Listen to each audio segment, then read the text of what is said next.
Well, welcome to the podcast again. Hey, beautiful. Oh, that's how I started the last one. Because you're just so beautiful. You know that? And I love you.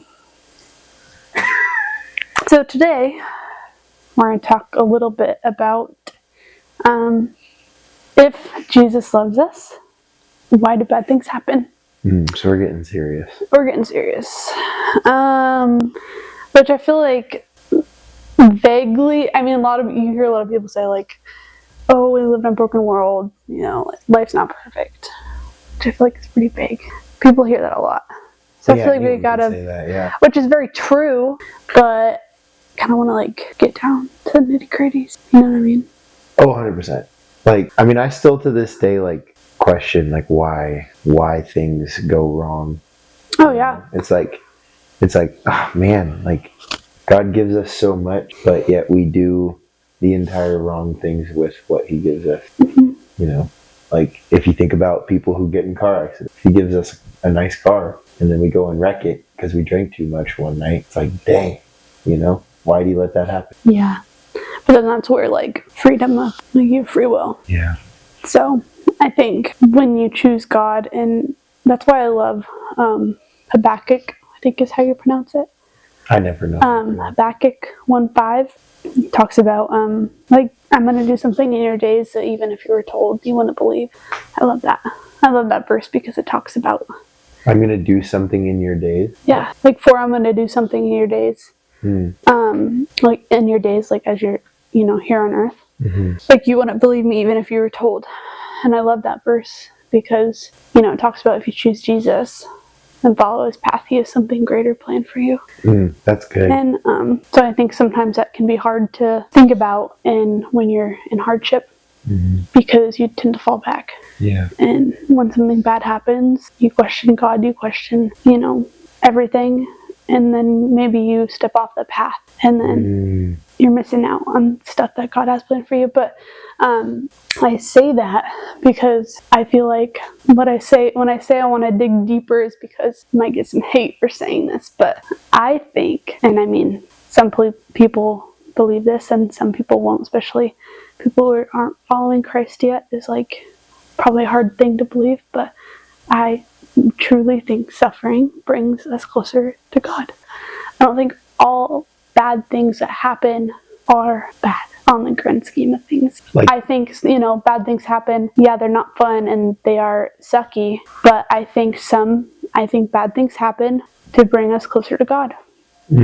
Yes, God created this world and Eve ate the apple and things went to poop, but now that we live in an imperfect world where Jesus walked, I think a lot of people think that Jesus was just this perfect person that walked the earth, which He was. He didn't but He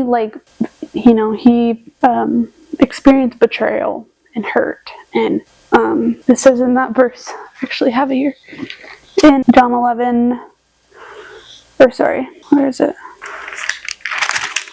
Oh yeah, John 11:35. Shortest verse in the Bible. Jesus wept. I love that verse. It's the most powerful verse, in my opinion, in the Bible. And it's the shortest verse, but it's so powerful. And it just shows you that when we're weeping, when we're in pain, when bad things happen and we don't know where to turn to, it's Jesus had emotion. He was a person. He experienced grief. He experienced pain and hardship. For sure. All these things. I think people forget that. He's not just this robot, I don't know. He's a real person. So I think some people, when bad things happen, they blame God, but He's the one who understands it the most, Yeah. You think about when people say bad comes from God, and it's I don't think that that's true, first of all, because the worst bad that anyone could ever experience happened to God. So why would somebody who went through the worst bad put bad on other people? And when I talk about the worst bad, I'm sure a lot of us Christians know it's when Jesus was crucified and nailed onto a wooden cross. I think if He loves His people, He would not force that bad on them. He wouldn't be you're going to have cancer, or you're going to have diabetes, or you're going to have you can't a family. I mean, yes, he's a healing God, but it's also an imperfect world. Yeah. So, like, it's also, like, goes back to, like, choosing, like, you get the choice to love him back, you know? Yeah. And you think about it, it's like Christians, there's only a small percent of Christians in the world, right? And so it's not a world full of Christians. It's not a world of same thinking people. So obviously, like, we can only can control what we can control, which is ourselves. But we can't control other people. Like, if someone has a dark mind and wants to do something, we can't stop them from doing that. We can only just pray for them. Yeah, we can pray for them. We can be an influence on them.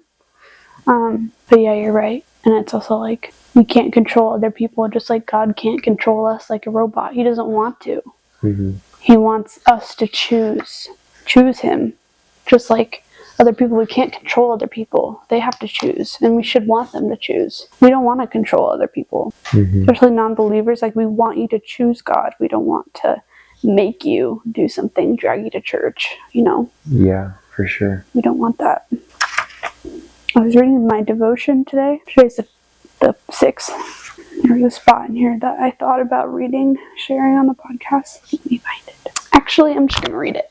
So, the devotion today, that is the 6th. Also, I love this devotion. Yes. It's great. Got it from my mother-in-law. Thanks, Britt. Yeah, I just wanted to read this. So I read this morning. It starts off with a verse. Those whom I love, I rebuke and discipline. I love that verse. Those who I love, I rebuke and discipline. Revelations 3:19. Okay. It says, God selects the best and most notable of his servants for the best and most notable afflictions. For those who have received the most grace from him are able to endure the most afflictions. In fact, any affliction hits a believer never by chance, but by God's divine direction.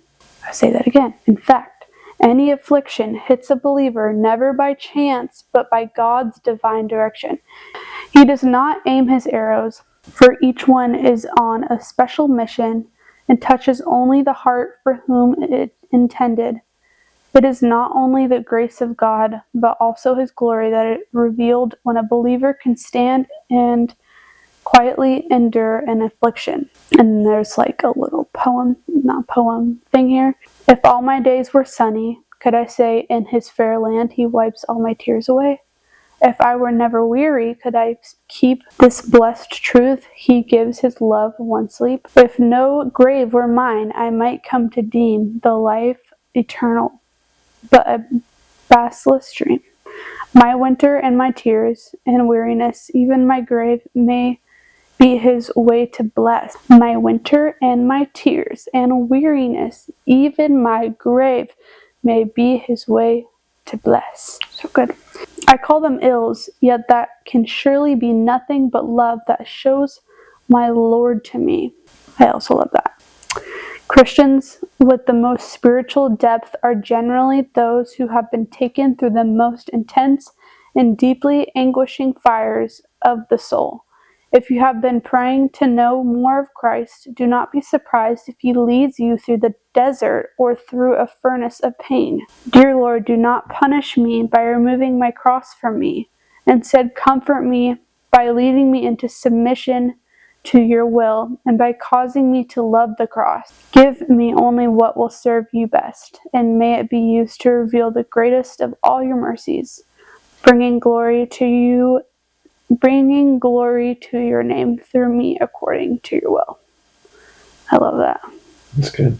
I read that this morning, and I'm like, I'm going to say that, and I'm going to talk about that in the podcast, or read it in the podcast, because that's so good. Do not punish me by removing my cross from me. Instead, comfort me by leading me into submission to your will, and by causing me to love the cross. It's so good. That's good. I love this devotional book. But yeah, he definitely, once you go through things in life, once you hit rock bottom, once you have nothing else but to reach out to God, it's a game changer. You feel closer to him. Yeah. I think that there's a very specific reason why he writes our chapters a certain way. I also think he equips certain people for certain like life-changing moments. Like he wouldn't, I don't even really know how to like put it into like explanation or like create an example for it, but I think that actually, here's a good example. Something that I think you've always said is like, you were like, I don't know if like I would be equipped to have a child with autism. I think you've said that before. Yeah. I think God knows the parents that are ready for that. And for sure. if they are ready for it, then that is what like he prepares it, and he knits that child specifically to where when they come be born, they're gonna have autism, but he already has equipped the parents. I think about that all the time. I think about people that I know who have kids with autism, or like Down syndrome, or like on the spectrum, I guess I could say.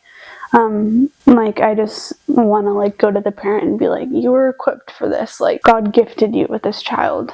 Like this is a blessing, and it's gonna like strengthen them too spiritually.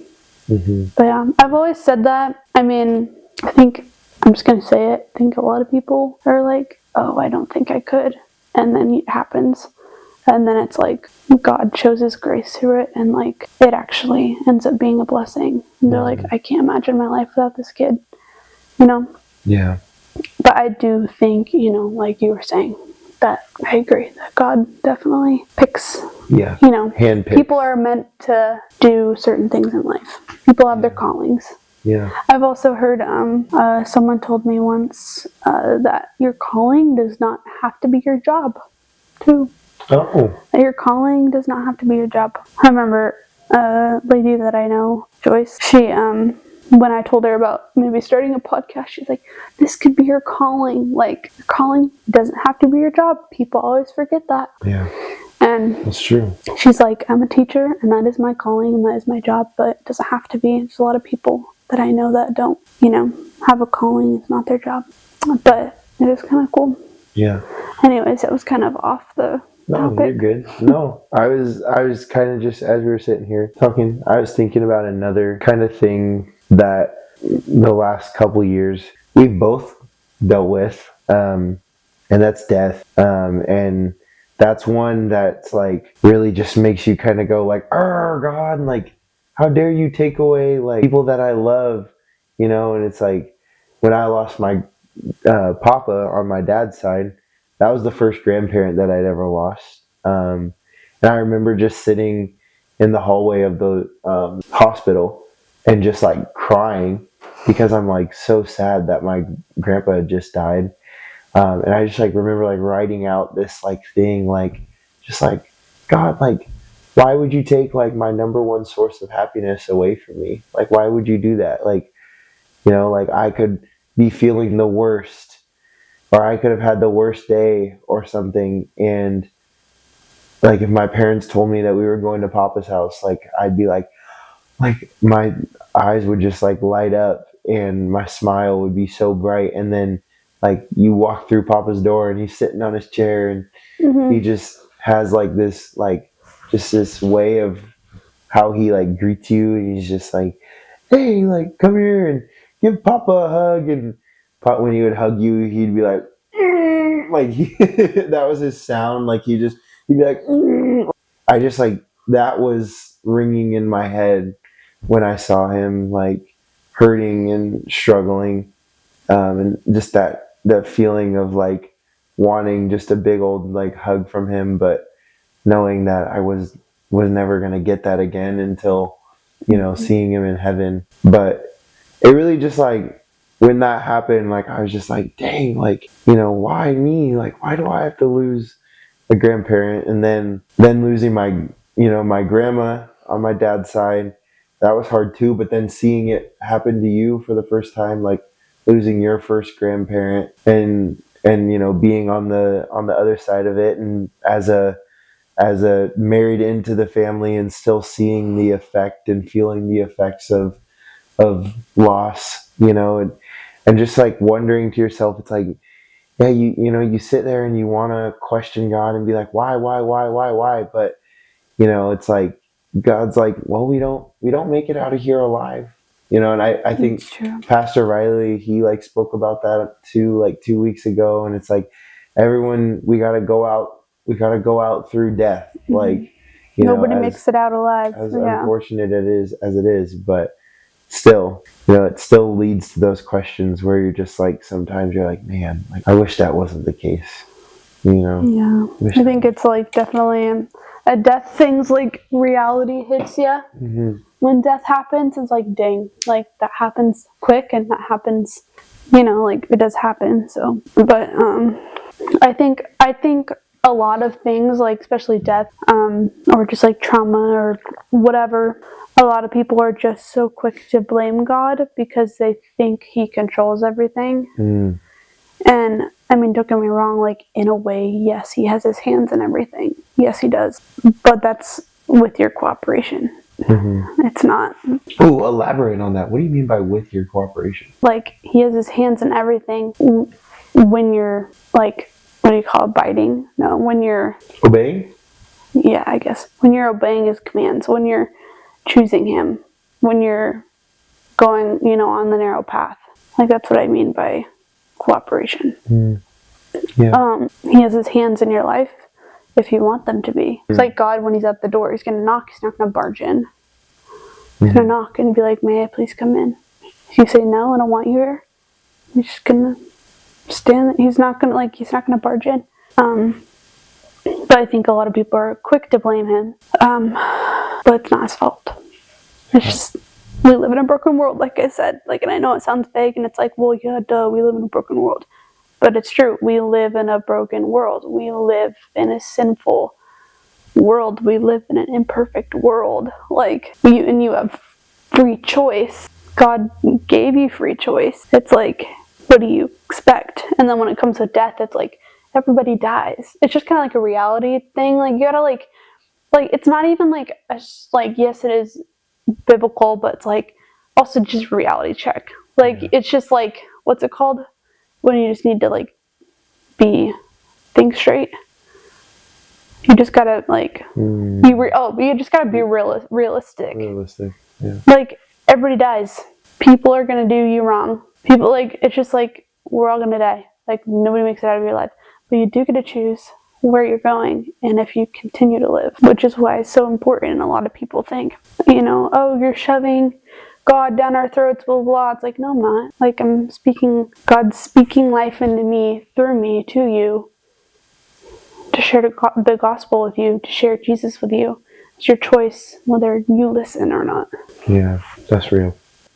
You don't have to be perfect to be loved by God. You don't have to be a certain way. You don't have to look a certain way. But when you are loved by God and when you choose God, there comes some ground rules. There's ground rules, right? And there also comes hardship. Hardship and pain and suffering are, as sad as it sounds, they're part of living life. It's reality check. Yeah, and like you said, reality check. And so it's it stinks, and that's not I don't think me and you are sitting here as Christians and being like, well, here's a little warning for you guys who are thinking of joining Christianity or diving into Christianity. I don't think that's what we're saying. I think we're saying we're just trying to be real. It's not perfect. Yeah, it's not, nothing is, right? Heck, even Jesus wasn't perfect, and you said that, and so I just think it's it's eye opening. It's dang, well, He was He didn't sin or anything. He's the only human who didn't sin. But I'm just saying he experienced, he had emotion. But he was. Oh yeah, you're cute. You're just but also once you accept Jesus into your life, it gets harder. It gets harder because the devil's more at work. Yeah, the devil's more at work. Temptation is out there, right? And it's like now I have to like make these decisions based off of what is true and what's like the 10 Commandments, right? Like thou shalt not lie, thou shalt not murder and stuff like that. And so it's like it comes with more, yeah, you said it right, with more discipline, and it comes with more like character checks and accountability. And like intentionality and yeah, that's true. Yeah. So, but again, that's not to say that like this isn't like a warning sign for like people who are thinking of becoming Christian. Like that's not what we're doing. It's just we're saying like, I'm not sure who the whether it was an author or a poet. I'm not sure who it was that said it, but it's like with great power comes great responsibility. And so like, with Jesus's love in our lives comes really great responsibility. Yeah, that's good. It's really windy outside. I'm just like hearing it. Kind of feels like our house is gonna blow down. Yeah, it does kind of feel like that. You ever feel like we have like a tiny home? It's a small house. One bed, one bath, and a half room. That's our NPR. I can't wait till this podcast is like sponsored by things, and then we can do like ad breaks. That'd be so cool. Sponsor us, please. Eventually. So we have to do this for a few years. So we can be like Gillette, the best a man can get, and then we can be like. You just want to be in a commercial. That'd be so cool. What's the one that's going around now? It's like, what's smart? Oh no, it's the checking first could save you something on car insurance. It's like, it's 15% off, 15% or more can save you something on car insurance. Oh, or is it the Allstate one where it's like, I checked first, but what I didn't check was like, it's the one where the guy's at like a Texas Longhorns game and he's like, checking first saved me this, but what I didn't check is if I locked Bevo's gate before I took a selfie with him. And he's like, but at least I saved money on car insurance. Oh my goodness. Anyways, that's funny. You're cute. Thanks. You're beautiful. I love you. I love you. I love you. To all of Sierra's guests, the baseball flow is coming back in case you guys were wondering. Sierra loves when I kind of got like a mushroom. Like the hair comes from out of the back. Yeah, when my hair comes out of the back. It looks like the baseball flow. I don't know if you guys have ever seen like light-skinned baseball players, but when they take their hats off, it's all just like, and then when they put it back on, it's like the curls pop out on the back. It's kind of cool. Yes, it is. Thank you. I love you. But yeah, I hope this was helpful, or like some questions were answered, or maybe more peace of mind. Also, lastly, I did also want to say that my cousin-in-law, my cousin's wife, I don't know how to say Shout out to the cousin-in-law. Shout out Kara Lee if you're watching this. And shout out Kara Lee's husband for saying that I'm a tall drink of water. That too. But anyways, Kara Lee mailed me this book. So I was talking to her about just like calming my peace of mind and ways to like, because sometimes I struggle with like body anxiety attacks for no reason and just come on. But anyways, like this is called Breath as Prayer, and it talks about breath prayers. And one of the things it talks about is the word Yahweh, and you're breathing in Yah, and then you breathe out way, Yahweh. Anyways, or it can be anything. It can be like, God, you're so good. You are working through me. God, you're so good. Or just something, or a verse you memorize, and just like sitting in that. And I really like that. So it's by Jennifer Tucker, and it's kind of set up like a devotional. Like there's sections that you can read. I really like it. I think it's really cool. I've only read a few parts, but yeah, really like it. Anyways, devotionals. They're great books. Devotionals are great. Do them as a couple. And if you're single, we don't even do devotionals as a couple. You can do them as a couple. Yes, you can. We don't, honestly, we pray together. I mean, we pray separately too, but we pray together. We don't really do devotionals together. I kind of like doing devotionals separate, just kind of, and we also get up different times and stuff. Real. But it's okay to like sit by yourself and get some stuff in. But anyways, I like this, and even good for your kids. If you have kids, read it to your kids before bed. Breath is Prayers by Jennifer Tucker. Good book. All right. Well, thanks, Jeven, for being on the podcast.